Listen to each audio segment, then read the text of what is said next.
สุสบดีFC บัตทอนทุกภาคส่วนบดีผ่อนคลายยามแรงน้องก่อนจะรับสินอนมาฟังเพลงกันจาก2-3บทกันเพลงกันห้องพิษก็ขอโทษขอไฟกันถึกใจกดไลค์กดติดตามไปเด้อซ่องติ๊กต็อกเนาะมาฟังใส่พบกับผลกันเพลงผิดนัดที่ห้านปิ้งแบ้ของอาจารย์ลังเต่งคำพรเนาะตัวเป็นเพลงเก่ามาเล่าใหม่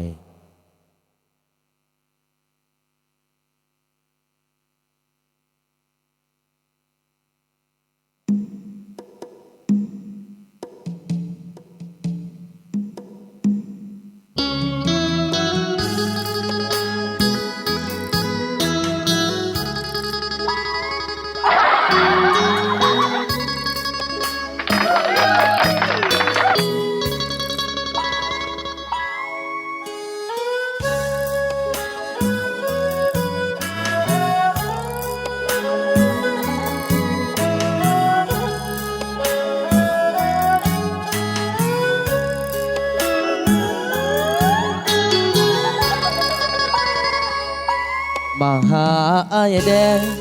ที่ห้านปิ้งแม่ดอนก่อนไอ้นี้มานั่งคอยหาสาวตอนอยู่เป็นประจำน้องไปอยู่ใสเป็นยังให้อายโทรนำนัดพบกันกับแม่งามคำเมื่อตอนหัวค่ำทุกวันวันมือแรงวันนี้น้องคนดีพร้อมยิ้มวันว่าเอาหัวใจใส่ใจเชื่อมสัมพันธ์ประสานหักมันสองเฮาเคียงคู่ดูแลซึ่งกันและกันตอนอายเมาน้องยังสงสารพาอายกลับบ้านส่งอายเมื่อนอนงานปิ้งแม่วันนี้บ่มีน้องนานหัวใจอ้างว้างบ่มีนางเหมือนนางวันก่อนสิกินกันได้บ่เห็นหน้าต้อยงามงอนหัวใจอ้ายนี้หำหอ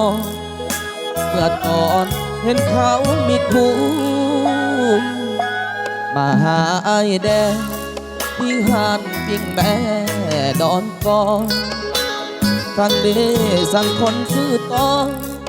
ตัวให้ไอ้คอยไปเลยบ่มาคนนี้มัดเกียงเหลือเพียงอายนั่งคอยควันตาหากสงสารและเวทนาให้น้องมาหาที่ห้านปิ้งแม่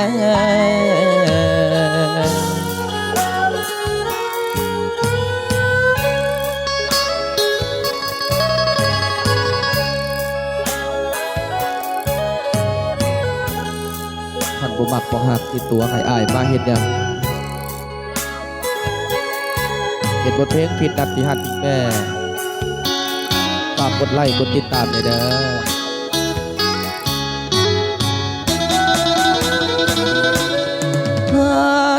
ปิ้งแม่วันนี้บ่มีน้องนางหัวใจอ้างว้างบ่มีนางเหมือนดังวันก่อนสิกินตั้งได้ก็เห็นหน้าต้อยงามงอนหัวใจอ้ายนี้หำหอเมื่อตอนเห็นเขามีคู่มาหาไอ้แดงที่ห้านปิ้งแม่ดอนก่อนสั่งเดสั่งคนซื้อต่อตัวให้ไอ้คอยมาลือก็มาคนนี้มัดเกียงเหลือเพียงกายนั่งคอยควันตาภาพสงสารและเวทนาให้น้องมาหาที่ห้านปิ้งแบ่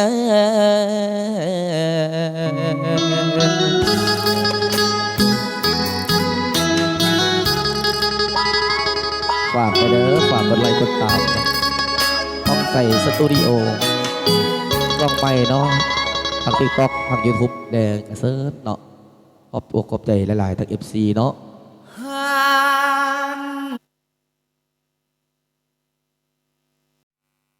มาหาอายแดงที่งานปิ้งแบดอนก้อย